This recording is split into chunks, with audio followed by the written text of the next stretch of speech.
Hello guys, ഞാൻ അമലാണ് സംസാരിക്കുന്നത്. എന്തൊക്കെയാണ് വിശേഷങ്ങൾ? ഇത് നമ്മുടെ പുതിയ യൂട്യൂബ് ചാനലാണ് ഫാമിലി വൈബ്സ്. നമ്മുടെ ഫാമിലിയിലെ ചെറിയ ട്രാവൽ, അതേമാതിരി ചെറിയ ഔട്ടിങ്, അതൊക്കെയാണ് നമ്മൾ ഈ വീഡിയോയിൽ ഉൾപ്പെടുത്താൻ ആഗ്രഹിക്കുന്നത്. പല കുറവുകളും മിസ്റ്റേക്കുകളും ഈ വീഡിയോസിലും നമ്മുടെ സംസാരത്തിലും ഒക്കെ ഉണ്ടാകാം. എന്തെങ്കിലും അഭിപ്രായങ്ങളുണ്ടെങ്കിൽ പ്ലീസ് കമൻസ് മീ.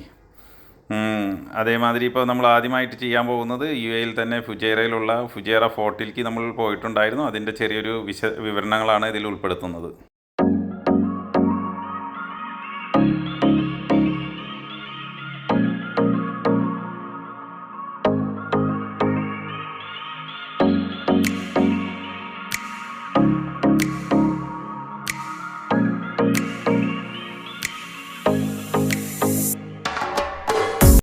ആദ്യം തന്നെ നമ്മുടെ ഫാമിലിയെക്കുറിച്ച് ചെറിയൊരു ഇൻട്രൊഡക്ഷൻ.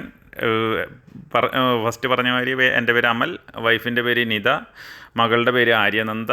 അവൾ 7th സ്റ്റാൻഡേർഡ് അജ്മാനിൽ പഠിക്കുന്നു. നമ്മൾ താമസിക്കുന്നത് ഷാർജയിലാണ്. ഇപ്പോൾ നമ്മൾ പോകുന്നത് ഫുജൈറയിലോട്ട്. ഓൾറെഡി ഞാൻ പറഞ്ഞിരുന്ന മാതിരി മല്ലിക റോഡ് വഴിയാണ് പോകുന്നത്. ലെഫ്റ്റ് സൈഡിൽ നമുക്ക് യൂണിവേഴ്സിറ്റി കാണാമായിരുന്നു. റൈറ്റ് സൈഡിൽ ഇപ്പോൾ ഡെസേർട്ട്. അങ്ങനെ നല്ലൊരു ഡ്രൈവാണ്. അറൗണ്ട് ഒരു 100 കിലോമീറ്റർ ഉണ്ടാകും ഫ്രം ഷാർജ ടു ഫുജൈറ. ഈ ഫുജൈറ ദുബായിൽ താമസിക്കുന്നവർക്ക് അറിയാം, എപ്പോഴും അവിടെ ഒരു ക്രൗഡാണ്. നമുക്കൊരു ഈവൻ ദുബായിക്ക് 10 കിലോമീറ്റർ പോകണമെങ്കിൽ ഒരു ഹാഫ് ആൻ അവർ മിനിമം വേണം. അപ്പോൾ ആദ്യമായിട്ടുള്ള ആൾക്കാർക്ക് എപ്പോഴും ചൂസ് ചെയ്യാവുന്ന ഒരു സ്ഥലമാണ് ഫുജൈറ, റാസൽ ഖൈമ, അങ്ങനത്തെ ചെറിയ ഔട്ടിങ്ങുകൾ. എപ്പോഴും നമ്മൾ ലീവ് കിട്ടുമ്പോഴും ഒരു പബ്ലിക് ഹോളിഡേ ആണെങ്കിലും നമ്മളെപ്പോഴും കൂടുതൽ ചൂസ് ചെയ്യുക ഇങ്ങനത്തെ വഴികളായിരിക്കും. അതൊരു നല്ലൊരു അനുഭവമാണ് എപ്പോഴും. ഇപ്പോൾ കാണുന്ന സ്ഥലം ഈ പോകുന്ന വഴിയിൽ തന്നെ ചെറിയൊരു വാതി എന്ന് പറഞ്ഞ സ്ഥലമാണ്. അവിടെ മഴയൊക്കെയുള്ള സമയത്താണെങ്കിൽ നമുക്ക് അവിടെ ചെറിയ ജലാശയങ്ങൾ അതൊക്കെ കാണാൻ പറ്റാവുന്നതാണ്. പനത്തോട്ടം അങ്ങനത്തെ കുറച്ചൊക്കെ ഉണ്ട്. പക്ഷേ നമ്മൾ പോയ സമയത്ത് അത്ര ഉണ്ടായില്ല. പക്ഷേ നല്ലൊരു സ്ഥലമായിരുന്നു. അധികം ആൾക്കാരൊന്നും ഇല്ല. നമുക്ക് കുറച്ച് ഫോട്ടോസൊക്കെ എടുത്തു. നമ്മൾ പിന്നെ അവിടെ നിന്ന് അങ്ങോട്ട് ഇറങ്ങി. അവിടെ നിന്ന് ഒരു ഫുജൈറ എത്തനേക്കാളും തൊട്ട് മുമ്പാണ്, ഏകദേശം ഒരു 10-25 കിലോമീറ്റർ മുൻപ്. നല്ലൊരു അനുഭവമായിരുന്നു അത്. ഇന്ന് ഞാൻ എത്തിച്ചേർന്നിരിക്കുന്നത് ഫുജൈറയിലെ തന്നെ ഏറ്റവും സൂപ്പർ സ്ഥലമായ ഫുജൈറ കോട്ടയിലാണ്. ഇതൊരു സാധാരണ കോട്ട എന്ന് പറയാൻ പറ്റില്ല. 400 വർഷങ്ങൾക്ക് മുമ്പ് അന്നത്തെ ഭരണാധികാരികൾ പ്രതിരോധത്തിനായി പണി തീർത്ത ഒരു കോട്ടയാണ്. ബേസിക്കലി ഇത് അവരുടെ ഹെഡ് ക്വാർട്ടേഴ്സാണെന്ന് പറയാം. ഇത് പണിതിരിക്കുന്നത് പാറ, മണ്ണ്, ചുണ്ണാമ്പ് എന്നീ സാധനങ്ങളെ കൊണ്ട് ആണ് ചെയ്തിരിക്കുന്നത്. ഇതിന് 4 ഗോപുരങ്ങളുണ്ട്. അപ്പോൾ കാണുമ്പോൾ തന്നെ നമുക്ക് അറിയാം, this is old school of engineering എന്ന തോന്നൽ വരും നമുക്ക്. വളരെ നന്നായി ഇപ്പോഴും മെയിൻറ്റെയിൻ ചെയ്ത് കൊണ്ടുപോയിരിക്കുന്ന സ്ഥലങ്ങളാണ്. കാലത്തിനൊത്ത് പല യുദ്ധങ്ങളും മിന്നലും ഈ കോട്ടയുടെ പല കാര്യങ്ങളും തകർന്നു പോയിട്ടുണ്ടെങ്കിലും ഇന്നും അത് ഒരു ഹിസ്റ്റോറിക് ടൂറിസ്റ്റ് സ്പോട്ടായിട്ട് അവർ മെയിൻറ്റെയിൻ ചെയ്ത് കൊണ്ടുപോകുന്നു. ഇത് ഫുജൈറയിലെ ഒരു ഫേവറേറ്റ് സ്പോട്ടാണ്. കോട്ടയ്ക്ക് സമീപം ഫുജൈറ ഹെറിറ്റേജ് വില്ലേജ് എന്നൊരു പൈതൃക ഗ്രാമവുമുണ്ട്. അവിടെ പോയാൽ പഴയ അറബ് ശൈലിയുള്ള ജീവിതങ്ങളും വീടുകൾ, സംസ്കാരം എന്നിവ നമുക്ക് അടുത്തറിയാൻ കഴിയും. എനിക്ക് തോന്നുന്നത് ഫുജൈറ കോട്ട പോലുള്ള സ്ഥലങ്ങൾ നമ്മൾ ഓർമ്മിക്കുക ഒരേ ഒരു കാര്യം, history is in boring, it's actually super cool. നമ്മുടെ പൈതൃകം സംരക്ഷിക്കേണ്ടത് നമ്മുടെ എല്ലാവരുടെ ഉത്തരവാദിത്വം തന്നെയാണ്. അതാണ് നമ്മുടെ സ്റ്റോറി, നമ്മുടെ റൂട്ട്സ്. അതുപോലെ തന്നെ അടുത്ത തവണ ഫുജൈറയ്ക്ക് പോവുകയാണെങ്കിൽ ഈ കോട്ടയിലേക്കൊരു ചെക്ക് ഇൻ മറക്കരുത്. അത്രയ്ക്ക് അടിപൊളിയായിട്ടുള്ളൊരു സ്ഥലമാണ്. നമ്മൾ എത്തിച്ചേർന്ന ഏകദേശം അവിടെ ഒരു 5 o'clock ആയിട്ടായിരുന്നു. വീക്ക് ഡേയ്സ് ആയിരുന്നു. അതുകൊണ്ട് തന്നെ അധികം ആൾക്കാരുണ്ടായില്ല. 1-2 ഫാമിലികൾ മാത്രം. അതിൽ പലതും കാണാനും നമുക്കൊരു വാവെന്ന് പറയാനുള്ള എലമെൻറ്റ്സ് അതിലുണ്ട്.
വന്നാൽ നമുക്ക് അടിപൊളി ഫോട്ടോസും നമുക്ക് എടുക്കാനുള്ള അവസരങ്ങളുണ്ട് ഇവിടെ. ഇതൊന്നും നമുക്ക് എല്ലാവിടെയും പോയി കാണാൻ പറ്റാവുന്ന സ്ഥലങ്ങളൊക്കെ വളരെ കുറവാണ് ഈ ഒരു കാലത്ത്. പല സ്ഥലങ്ങളിലുണ്ട്, ദുബായിലും പല സ്ഥലങ്ങളിലൊക്കെ ഉണ്ട്. പക്ഷെ എന്നാലും കുറഞ്ഞു വരികയാണ്. നല്ല വ്യൂവും ഈവനിങ്ങിലൊരു 4 o'clock എത്തിക്കഴിഞ്ഞ് കഴിഞ്ഞാൽ അടിപൊളി വ്യൂ കിട്ടും. നമുക്ക് ഈവനിങ് ടൈമിലുള്ളതും കിട്ടും, മോർണിംഗിലുള്ള ടൈമും കിട്ടും. പല വീഡിയോസും നമുക്ക് ഫോട്ടോസൊക്കെ എടുക്കാം. ചെറിയൊരു ഔട്ടിങ്ങിന് പറ്റിയ സൂപ്പർ പ്ലേസാണ്. മിസ് ചെയ്യാണ്ട് അടുത്ത തവണ ഇങ്ങോട്ട് വരുമ്പോൾ ഒന്ന് കിടക്കുക. ചെറിയ സ്റ്റെപ്പുകളുമൊക്കെ ഉണ്ട്, ഒന്ന് സൂക്ഷിച്ച് വേണം കയറാനൊക്കെ. ചെറിയ കുട്ടികൾക്കൊക്കെ കുറച്ച് ബുദ്ധിമുട്ടാണ്, ലേഡീസിനൊക്കെ കുറച്ച് ബുദ്ധിമുട്ടാണ് കയറാനൊക്കെ. ഒന്ന് കുനിഞ്ഞ് അതിലൊക്കെ ഒന്ന് കിടക്കേണ്ടി വരും. എന്നാലും നല്ല വ്യൂവും നല്ലൊരു ഇതുമാണ് ഉള്ളത്. ഓക്കെ, ഇപ്പോഴും കറക്റ്റ് മെയിൻറ്റെയിൻ ചെയ്തിട്ടുണ്ട്, ഒരു കുഴപ്പവും ഇല്ലാണ്ട് ഇപ്പോഴും നല്ല രീതിയിൽ അതൊരു പിക്നിക് സ്പോട്ടായിട്ട് ഇപ്പോഴും നിലനിൽക്കുന്നു. ഇവിടുന്ന് നോക്കി കഴിഞ്ഞാൽ നമുക്ക് ഫുജൈറയിലെ ചെറിയ ടൗണും അതൊക്കെ നമുക്ക് ഇവിടുന്ന് കാണാൻ പറ്റുന്നതാണ്. ആളൊഴിഞ്ഞ സ്ഥലവും നമുക്കൊരു മൈൻഡൊക്കെ നമുക്കൊന്ന് റിലാക്സ് ആകും.